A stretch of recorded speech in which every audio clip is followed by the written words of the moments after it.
Well, Jeffrey Sachs can't get to the C20 summit in Melbourne, but he is here in Melbourne and I've caught up with him. Great to have you back in Melbourne, Jeffrey. Thanks, wonderful to be here. So civil society, the newest member of the G20, is gathering to make some recommendations. So activists from around the world are trying to translate G20 high architecture policies into what it means for people's lives. What would you say to that civil society group? I think the voice of civil society is the key right now. Politicians, by and large, are the followers, they're not the leaders, and if people lead, the politicians will come along. And I'd say to civil society that we're at such a pivotal moment in the world and in crucial negotiations to establish sustainable development goals, to reach a new agreement on climate change, to reach a new agreement on financing for development. So this is the moment, and I hope civil society says to the world leaders, get real, don't waste our time, don't waste our world's time, don't lose the safety of the next generation, agree on climate change, agree on strong sustainable development goals, and let's make the financial system not this reckless casino that it has been, but one that can channel funds effectively to fight poverty and to protect the environment and to stop being havens for illicit funds. And so civil society is a very, very powerful message that it can give to the G20 leaders. So G20 obviously says the UN has carriage of the SDGs. What do you think the G20 can do, particularly on climate change, in terms of its implementation and a successful SDG outcome? Well, if we get real on climate change, the fossil fuel challenge, which after all is the climate change challenge, is heavily concentrated in just a few countries, and basically they're all in the G20. So you have the United States, you have the EU, you have China, you have India, you have Canada, you have Australia, you have Russia, you have Saudi Arabia. These are countries that are the main owners of the fossil fuel reserves in the world. They will determine more than all of the rest of the world, frankly, what happens to the carbon dioxide concentrations in the years ahead. So the G20 is not incidental, it's not just on the sidelines of global negotiations, it's the core of the countries that have to say, we take this seriously, we are not going to wreck the planet, we are going to move to a low carbon energy system that's safe for humanity. And the G20 has to step forward on this.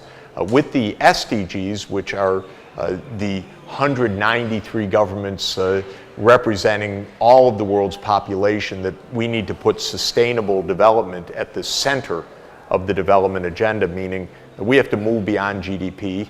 We have to go to combining the fight against poverty with social inclusion, with environmental sustainability. Once again, the G20 countries are so powerful economically that if they send a clear message at this meeting, we support strong sustainable development goals for the world, and we know that those goals will apply to us, not just to poor countries, but to us as well. This will be a very important message that will ensure the success of the SDG negotiations in 2015. One of the aims of the G20 is growth, saying it's been inadequate growth, although the world seems to have some more promising figures. It's included the adjective inclusive growth. Does that open up for civil society the inequality questions? We have to say inclusive and sustainable growth because if the growth is destroying the environment, it's also an illusion. But inclusion does mean that growth is supposed to benefit the broad society, not just the top 1%, not just a small part of society. And heaven knows that in the United States, so much of the gains of growth per se have gone right to the top in recent years. We have the biggest inequality of income in our history at this point. So civil society can really take that inclusion and say, make it meaningful. Put metrics on, first of all. Let's measure what inclusion means. How many people are outside of the mainstream of the economy? How many people are what are sometimes called relatively poor because they're below half of the median income level of the society, a measure that the OECD uses. Let's get some measurements. Let's look at those adverse trends and let's get the governments to commit. We need fiscal policy, we need our directed social spending, we need our tax policy to be fair and to ensure that everybody has a chance, and especially every child has a chance. Whether you're from a low-income household or a high-income household, you're going to have a decent start in life, a decent chance at good education, and a decent chance at finding your foothold in the middle class of society. Speaking of fairer tax, obviously base erosion and profit shifting is on the G20 agenda. Originally from South Korea, when it was saying developing nations are losing a whole lot of their base. Not much happened until Gordon Brown, David Cameron, seeing the demonstrations against Starbucks and Google in London, said this is outrageous. Do you see there can be a model tax code, a global tax code? Is transparency enough? What can civil society do on these issues? I think we need to stop the secrecy havens and the tax havens. Why are trillions of dollars of money supposedly on deposit in tiny little British islands in the Caribbean? Well, of course, they're not there because that's where their bank branch is. They're there because that's where they can hold money in secret and they can hold money at zero taxation. These are invitations to massive tax evasion. And we know them. They're nice places, but British Virgin Islands and Bermuda and Guernsey and the Channel Islands and other zero tax and secrecy havens have no place in the modern society. Those countries can develop in other ways other than the fictions of companies holding trillions of dollars offshore and protected from tax authorities.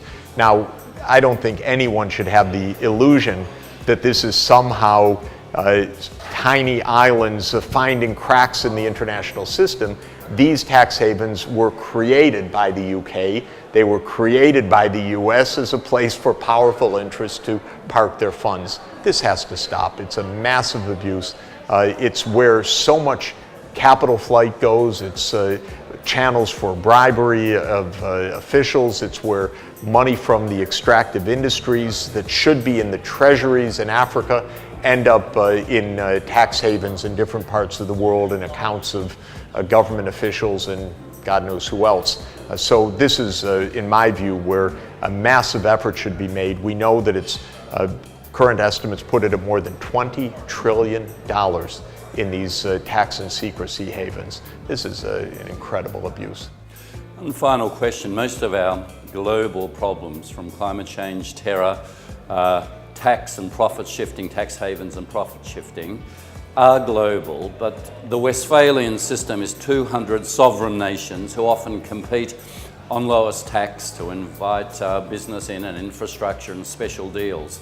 Does G20, in your mind, have some power to do something about the structure we've got or the signals it sends? Of course, I'm a great fan of the United Nations and devote my time to helping UN institutions work. I'm a huge believer in global goals, which is why I've been so interested in the Millennium Development Goals and now the Sustainable Development Goals. I believe we need a global treaty on climate change, even though a few countries are the key actors in terms of CO2 emissions.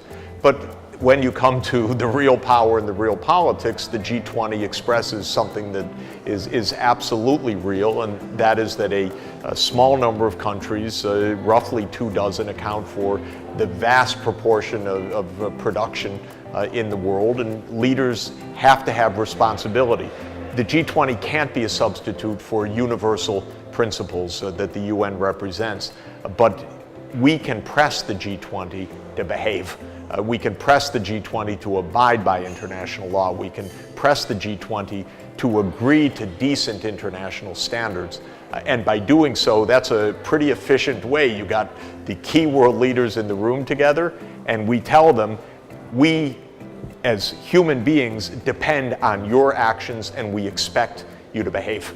We expect you to help make rules of the game which work for the whole planet. Thank you very much.